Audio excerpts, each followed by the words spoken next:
As America celebrates its 250th anniversary, there's a special opportunity at a local museum to look back at perhaps the best known Revolutionary War veteran, George Washington. Among his troops, George Washington and the Citizen Soldier runs through the end of the year at the Pritzker Military Museum and Library in Kenosha.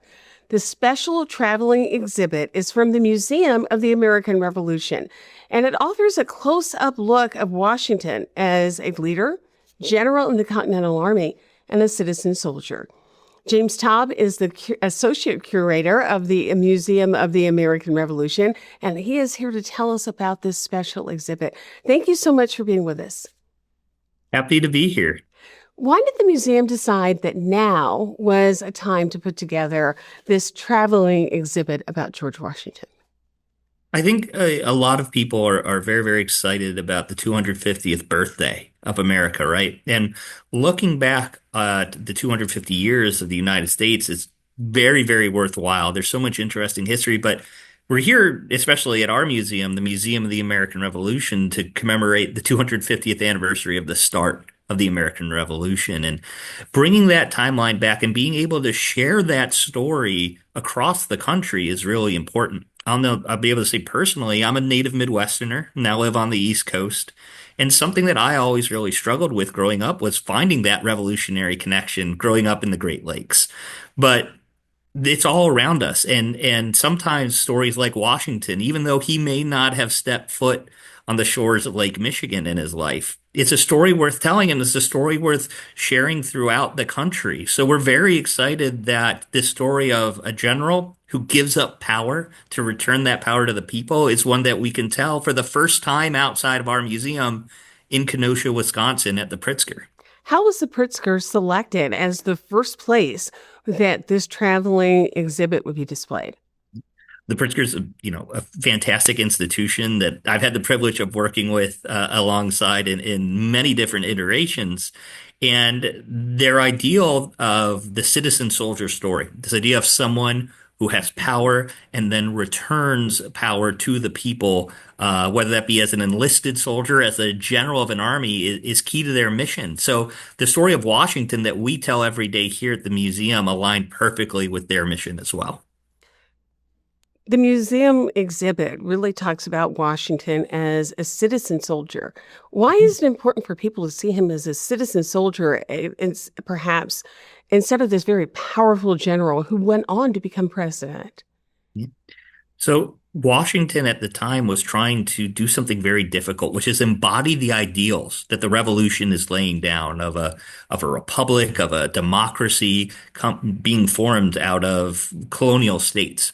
But to do that, you needed almost dictatorial powers, the executive powers of a general over an army. And those two ideals of being a military leader and being a political leader of a revolution are at odds with each other. So Washington is an interesting example of how to balance out being given needed power in a time when there needs to be someone directly in charge, but understanding that to keep with the ideas of what you're fighting for, that power needs to be returned to the people, and in this case, Congress, Continental Congress, when the war is over. That's why Washington at the time is referred to as the American Cincinnatus. Cincinnatus was a Roman general who, in a crisis, was given the title of dictator, but then returned to his farm as a farmer after that time had passed.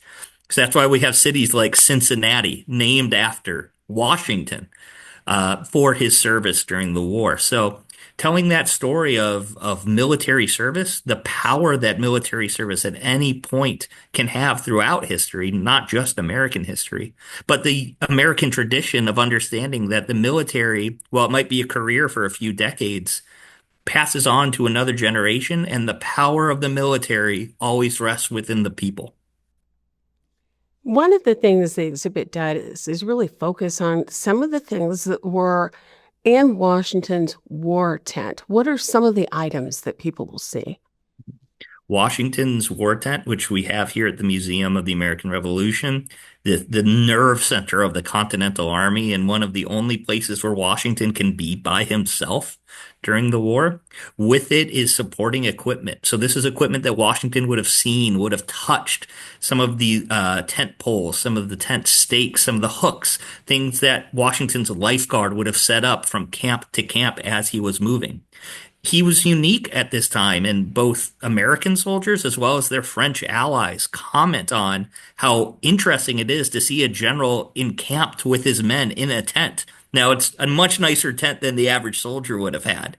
But just the fact that he's out there suffering through the weather, suffering some of the same deprivations that the average soldier was, said something about what Washington wanted to be viewed as and how Washington and the Continental Army wanted to be understood as this Republican force fighting for the ideals of the American Revolution. And these objects, whether that you can see on display now at the Pritzker, whether that just be a tent pole, a hook and eye that helped the tent stay upright, or a musket from a Continental soldier, help show that story of how the revolution was won through adversity for the ideals that they were fighting for. 250 years later, what are we still learning about George Washington? Washington is a very interesting figure, and every country, every nation in the world has its heroes, especially when it goes back to its founding ideals. But Washington is a man who has to make really unique and difficult decisions. He's setting the groundwork for every successive military leader, and later, after he becomes president, civic leader in the country. And he's divided, and he changes his mind about things as the war progresses and as his life progresses. There's not one aspect of Washington's life that's not up for debate, that's not up for discussion. And so, what I think this exhibit will really help do is put someone in the shoes of someone who's being given this immense power with an army behind it, and saying, my ideals, while they might change over time, are something that I'm willing to stick to, even though I can take everything. And Washington is offered the position of being somewhat close to a king by the end of the war with disgruntled officers in the Continental Army. So, as a complicated man, Washington is making all these decisions that I think we need to have a better understanding of today, because all of the preceding 250 years of American history go back to these decisions that are being made in this tent 250 years ago. Another important exhibit at the Pritzker Military Museum and Library takes a unique look at America's Revolutionary War heritage. Landscapes of the Revolution is one woman's remarkable lifelong effort to document the spaces and places associated with critical moments in America's founding. Let's learn more and get more information about Landscapes of the Revolution, K. Smith's American Legacy Collection, from Dustin DePue, Director of Museum Collections at the Pritzker. Thanks for being with us, Dustin. Thanks, Denise. Happy to be here. Who was K. Smith, and what makes her collection so extraordinary? Kay Smith is an Illinois native who started out as a commercial artist and then, through a chance encounter in the 1970s, had an opportunity to begin the process that would become the American Legacy Collection, which is featured in this exhibit. She was actually so well regarded in the state of Illinois that she became the Illinois Artist Laureate in 1994. What makes this collection extraordinary? Well, I think it does an incredible job of bringing some of the important and more famous landmarks of the American Revolution to the forefront for the public in a way they can experience through the lens of the artist. You get a sense of the emotion and the passion that existed not only at the time by our forefathers and those who were willing to risk everything for freedom, but also of Kay Smith herself as an artist and her own, passion for the American Revolution and one of her favorite Americans of all time, George Washington. One of the things that I found so interesting is that this was created for the 200th anniversary of America's founding. But she had a vision that this exhibit could live beyond that and live to this anniversary. Yeah, the American Revolution was a topic in history that she found absolutely fascinating. She was a real patriot and believed in America and wanted to depict that for future generations. I think, you know, coming from out of a chance encounter to have this opportunity to commemorate the 200th anniversary, um, Kay wanted to share that with the subsequent generations that she felt maybe, we're getting farther and farther away from the origins of the country and maybe, didn't know as much about it and could experience it through this art. What are some of the landscapes that she chose to create? Well, there's some really famous battlefields and forts, places like Fort Ticonderoga, Fort Putnam, Yorktown. There's also some buildings that were very important to the Revolutionary story, including Carpenter's Hall, Old North Church, and Pohick Church, and places like that.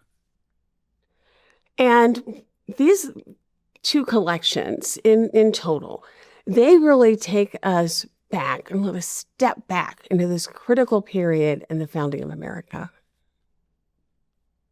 Yeah, absolutely. I mean, getting a chance to see renditions of these places depicted more like they would have at the time with the elimination of the modern things like street lights and street signs and things like that really helped to sort of bring to a new generation an experience of what these places were and what they mean to us now.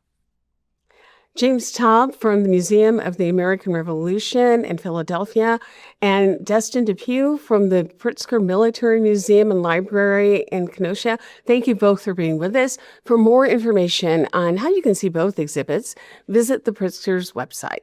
We're right back.